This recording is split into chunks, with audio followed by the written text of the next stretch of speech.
here loves texting? Anybody that's like a texting enthusiast? Wow, that's very, not one hand.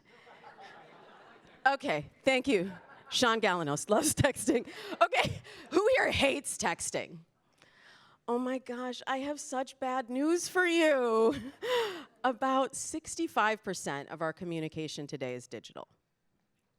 So when I say digital, I mean all digital platforms. So if you really think about how often you send a text, or how many DMs you send, or how much time you spend on Slack, or how many emails you're sending, and then you think about the way that we have learned to communicate, it's totally different. And yet, we're spending all of our time in these digital mediums.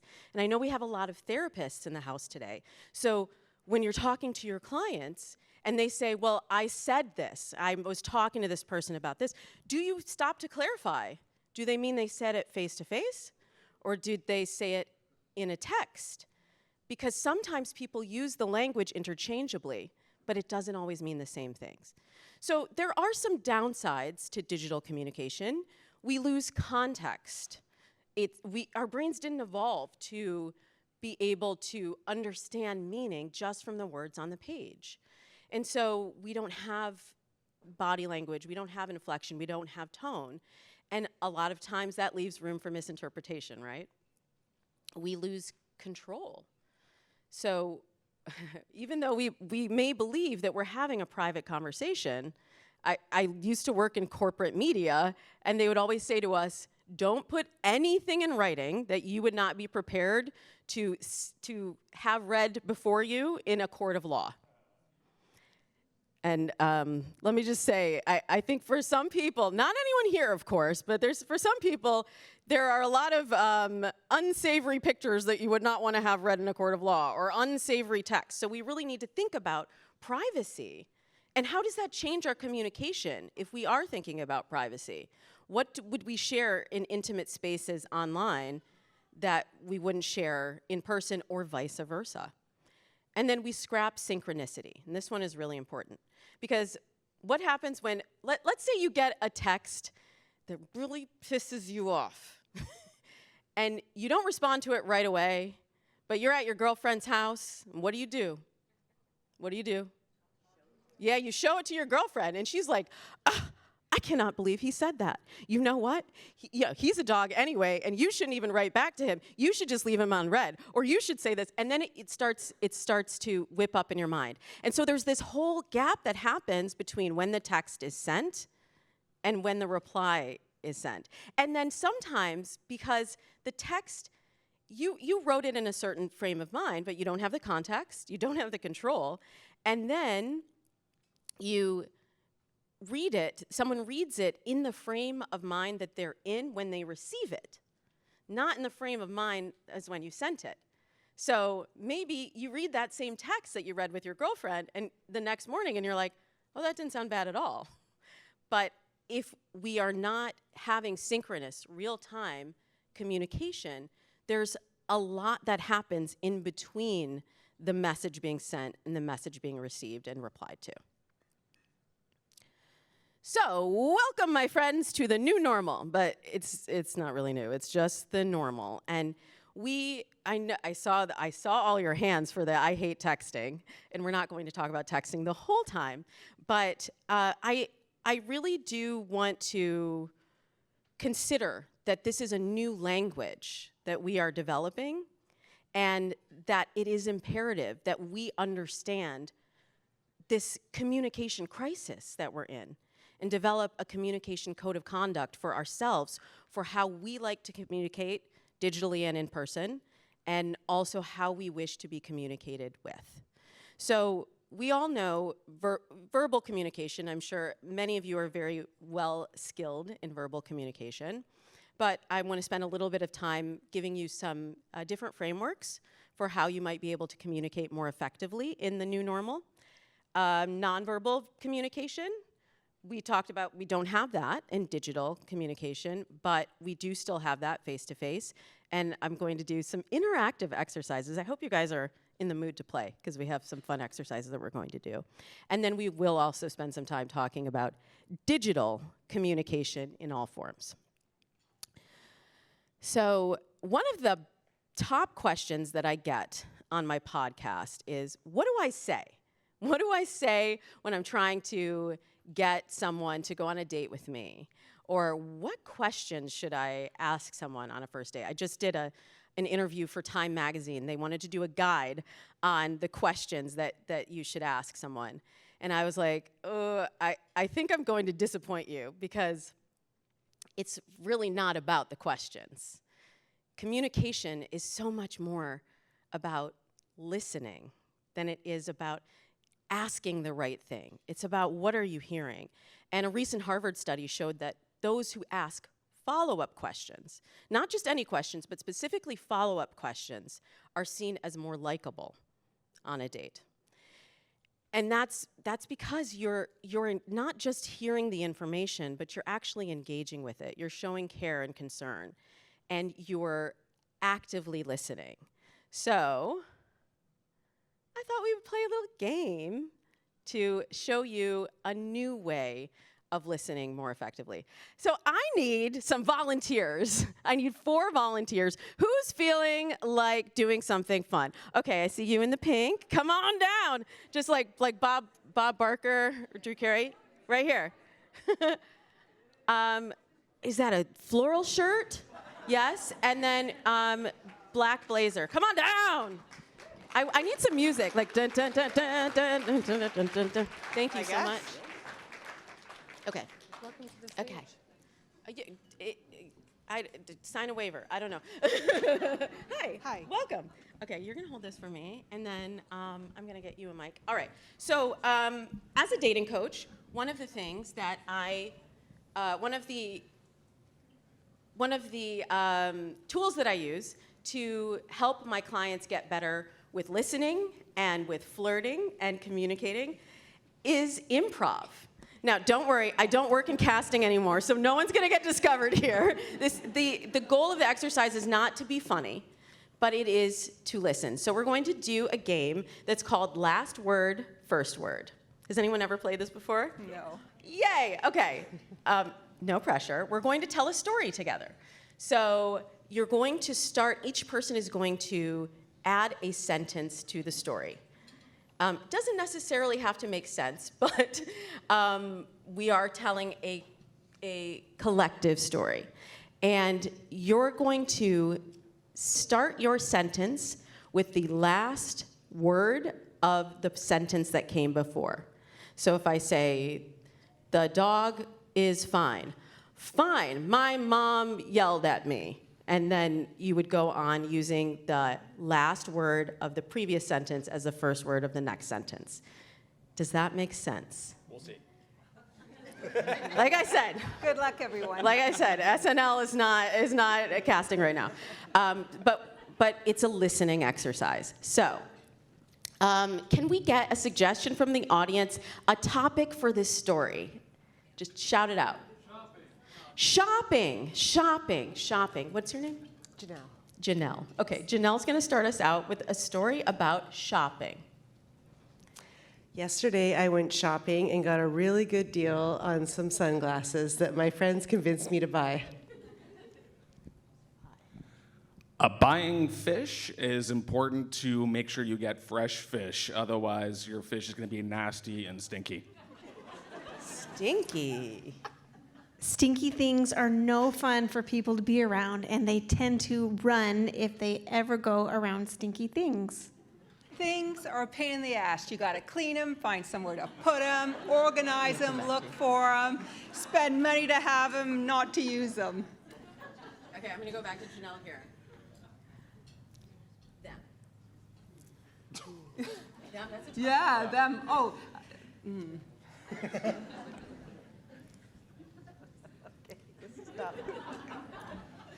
Them guys are pretty fine in Vancouver. That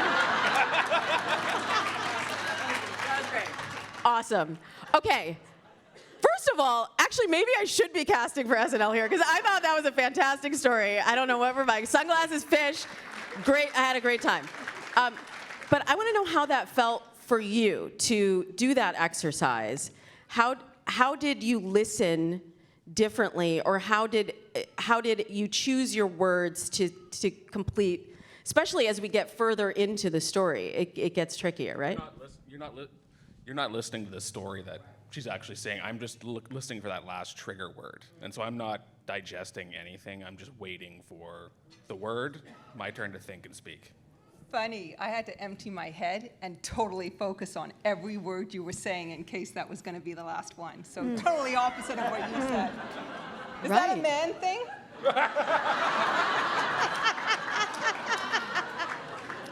It's different for everyone, right?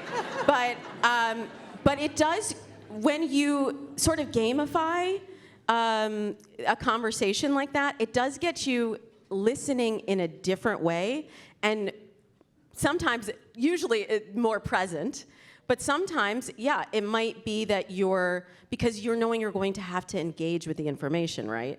So then it kind of takes you out of the moment. Do we want to try one more, now that you know what it is?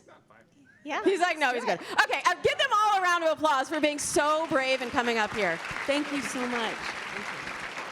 Okay. I have 3 mics, you guys. So many mics. That was so fun. All right, so when we're, I do like to curate things from the internet. So it's interesting hearing the different reactions to the same story that we witnessed, because there's different things happening internally when we are in conversation. Now, as Robin said, I work as the official relationship expert of the Drew Barrymore Show. Drew is really known for her empathy. I love this picture. Like, can I be honest for a moment? This is a safe space. Go on. That is very much Drew Barrymore. I was just on set with her earlier this week, and it's not quite that, but it's like she will sit in your lap. It's very intimate. But there are certain things that she does, and she does them very naturally, very organically, that empathetic listeners do. And I really think that there's so much frustration, there's so much disappointment in dating today that the antidote to the apathy, to the disappointment, to the dating burnout, it has to be empathy. It's so important that I put it into the introduction of my book. And my book is really built upon the 4 biggest dating myths and the 4 pillars of long-term compatibility. But before I get into any of that, I'm like, we have to talk about an unexpected ally, empathy. And yet, it's very hard for people to access empathy. And of course, Drew does a lot of the things that many of you know, good eye contact, open body language, often physically touching, but there are ways that we can access more empathetic communication. And if we practice listening and we practice showing empathy, we can expand our capacity. So we talked about eye contact, verbal cues, body language, but this last element of using your senses is really important. So I'm going to do an exercise with you now that you're all going to participate in. Everybody come up to the stage. No, I'm kidding. You could stay seated. And also, if you're watching from home, I think we're going to set it up so that you can participate virtually in breakout rooms as well. So this exercise I call the 3 senses. So Dr. Sarah showed us all of the 5 senses that we use when we fall in love. But I really find that when we're listening and when we're trying to develop empathetic communication, that there are 3 senses that are most important, because taste would be a little extra. So I want you to work on the 3 senses. I see, I hear, I feel. So you're going to grab a partner. If you are here with a significant other, I strongly encourage you to choose your significant other for a partner. Not just because I don't want you to have a fight later, but I think this will also color your interactions throughout the rest of the weekend. If you're not here with a significant other, just grab another partner. Could be somebody that you are sitting next to, someone you want to get to know, or someone that you came with. I think in the breakout rooms that we'll do groups of 3, I think, 3 or 4. So this is going to go pretty fast for you all. But the first person A, is going to tell a story. Tell your partner of a goal that you have for the year. And you'll go on for 1 to 2 minutes, and then the other person just listens. And then at the end of your story, they'll reflect back what they heard using the 3 senses. I see, I hear, I feel. I see that you are passionate about helping your mother. I hear that you want to do more to support her. I feel that deep love and bond between you. That's just an example. Don't use that story. Use your own story, your goal that you have for this year. I see, I hear, I feel. I think I can give you about 10 minutes. So person A will go, and then person B will reflect, and then person B will go, and person A will reflect. I'll give you a time check about halfway through. And then when you see me, I'm wearing red, y'all. So when you see me up here jumping around like a fool and saying that time is up, please bring your conversations to a close, and then we'll do a little bit of talk back after that. Okay? Grab a partner.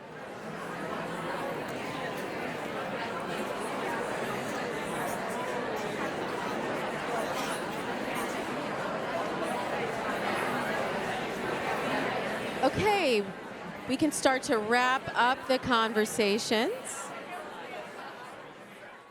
Okay, I want to do a talk back. I want to give you a chance to talk about this because I was seeing out here how, just the body language, I was seeing how you were connecting. Would anyone like to share? We have some folks with mics out in the audience. Raise your hand if you'd like to share what happened in that exercise for you. Yes, please. Hi, I just did mine with Sherry here.